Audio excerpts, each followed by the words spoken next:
There was a guy who survived an atomic bomb, that kind that wipes out an entire city in one flash. He barely made it out alive, burned, deaf, everything around him gone. Then 3 days later, he's in another city. He's in Nagasaki. Boom, another atomic bomb. And he survives again. And the day after that, you won't believe what happened. His name was TSUTOMU Yamaguchi, and what he went through will completely mess with your idea of what humans can survive. You have probably heard of Hiroshima, and maybe Nagasaki too, but I promise, you have never heard a story like this. But let's take a step back to understand what was happening in the world when this story began. The year was 1945. World War II had been going on for 6 long years. It was one of the worst wars in history. Millions of people had died and cities were destroyed. Everyone was tired, scared, and desperate for it to end. Japan was in really bad shape. Most of their big cities had already been bombed and people were running out of food. But even after all that, Japan still refused to give up and surrender. Meanwhile, the United States had been working on a powerful new weapon in secret. It was called the atomic bomb. They tested it in the desert, saw how crazy strong it was, and thought this could finally end the war. So they picked a target, the city of Hiroshima. Hiroshima had soldiers, factories, and around 300,000 regular people living their everyday lives, going to school, cooking breakfast, and heading to work. On the morning of August 6, 1945, an American plane called the Enola Gay dropped a bomb named Little Boy on Hiroshima. And then the world changed. The explosion was unlike anything before.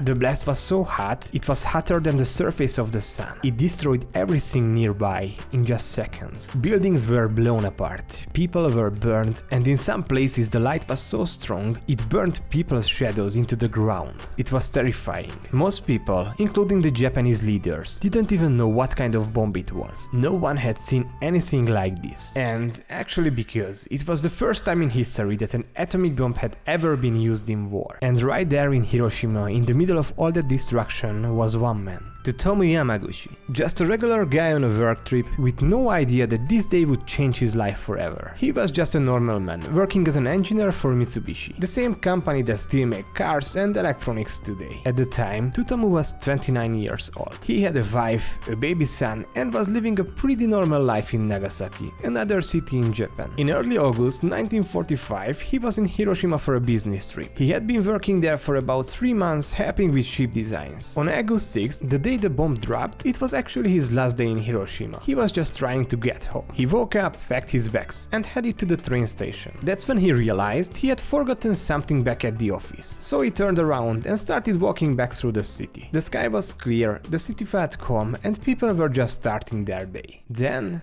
out of nowhere, he saw a flash. He said it looked like the sun had exploded. It was a bright white light that filled the entire sky. Just seconds later came the sound. And then a massive wave of heat hit him. The bomb had dropped about 3 kilometers or about 2 miles from where he was standing, close enough to kill almost anyone. The explosion knocked TSUTOMU off his feet. He was thrown into the air, slammed into the ground, and everything around him began to burn. His arms and face were badly burned. Both of his eardrums were ruptured, and his whole body was covered in cuts and dust. But somehow he was still alive. When he opened his eyes, Hiroshima didn't look like a city anymore. Buildings were gone and fires were everywhere. People were running, screaming, or just standing in shock. And the smell, he would later say he could smell burning flesh in the air. Everywhere he turned, he saw people with skin hanging off their bodies. Some jumped into the rivers, trying to escape the heat, but many of them didn't come back up. He had no idea what just happened. No one did. There was no warning, no sirens, just light, fire, and silence. TSUTOMU had just survived the first atomic bomb ever used in war, and that was only the beginning. TSUTOMU was hurt badly. His face and arms were burned, his ears were ringing, and blood was running down his body. But somehow he was still able to walk. So he started moving step by step through the ruins. The city he had just been walking through minutes ago was now completely destroyed. It looked like the end of the world. He searched for his co-workers, 2 men who had also come to Hiroshima on the same business trip. Amazingly, they were both alive too, though injured. Together, the 3 of them made their way through the rubble, trying to find shelter. They spent that night in what was left of a bomb shelter, surrounded by chaos. There was no water, no food, and no help. All around them them were people groaning in pain, many of them too hurt to even speak. The next day, TSUTOMU and his co-workers made a bold decision. They were going to try to get home. Even though they were hurt and the city was in flames, they made their way to the train station. And somehow, the trains were still running. They managed to get on a train leaving Hiroshima. After everything they had just seen, after walking through what looked like the apocalypse, they were finally going home. And home was Nagasaki. When TSUTOMU got back to Nagasaki, he looked like a ghost. His body was bandaged and he could barely hear, but somehow he made it home. His wife saw him and broke down. She thought she had lost him forever. But TSUTOMU wasn't the type to rest. The very next day, he went back to work.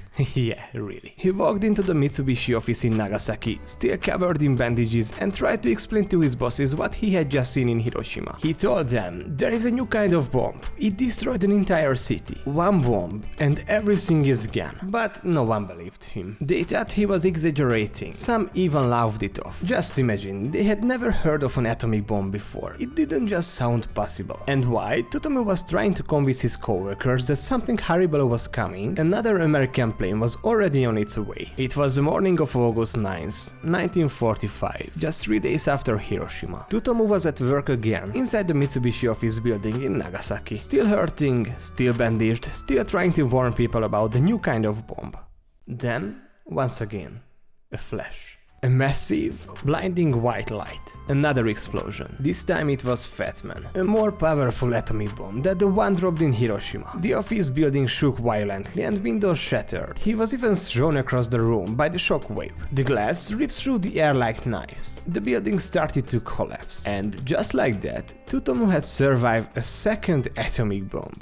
2 bombs, 2 cities, 3 days apart. And he lived through both. I can tell you that's something no one else in history has ever done. But what about his family? The house where his wife and baby were staying had been damaged too, but they both survived, and it's only because the day before TSUTOMU had convinced his wife to take shelter in a reinforced area. His warning had saved their lives. But after surviving 2 atomic bombs, TSUTOMU was in terrible shape. His burns got worse, his hair started falling out, and he couldn't stop throwing up. These were all signs of radiation sickness, something really nobody understood at the time. His body was shutting down, but he still didn't give up. Doctors didn't think he would live long, but actually he did. His wounds were infected, he was weak, dizzy, and in constant pain. But TSUTOMU fought through it. He stayed at home for weeks, recovering little by little. His wife helped take care of him while also keeping their baby safe. It wasn't easy. Medicine was hard to find, and food was even harder. Nagasaki had been flattened just like Hiroshima. Thousands were dead, others were dying slowly from radiation. People didn't know what was coming next, or if there would even be a next. But somehow, TSUTOMU kept healing. He didn't just survive 2 atomic bombs, he lived after them. And eventually he stood up again. For years, he didn't talk much about what had happened. He went back to work, raised his kids, and lived a quiet life in Nagasaki. People around him knew he had survived 1 bomb, but almost no one believed he had lived through both. It just sounded too impossible to be true. As he got older, the memories didn't go away, and when he saw the world building more nuclear weapons, stronger ones, scarier ones, he decided to speak up. He started sharing his story because he wanted people to know what these weapons really do. He became a peace activist, talking to students, leaders, and even the United Nations. He warned the world. These bombs aren't just tools, they are nightmares. I saw what they do, twice. Finally, in 2009, Japan's government officially recognized him as a which means a double bomb survivor. He was the only person ever to be recognized as having survived both Hiroshima and Nagasaki. TSUTOMU lived to be 93 years old, and until the very end he used his story not to spread fear, but to push for peace. This person survived the worst man-made disaster ever created.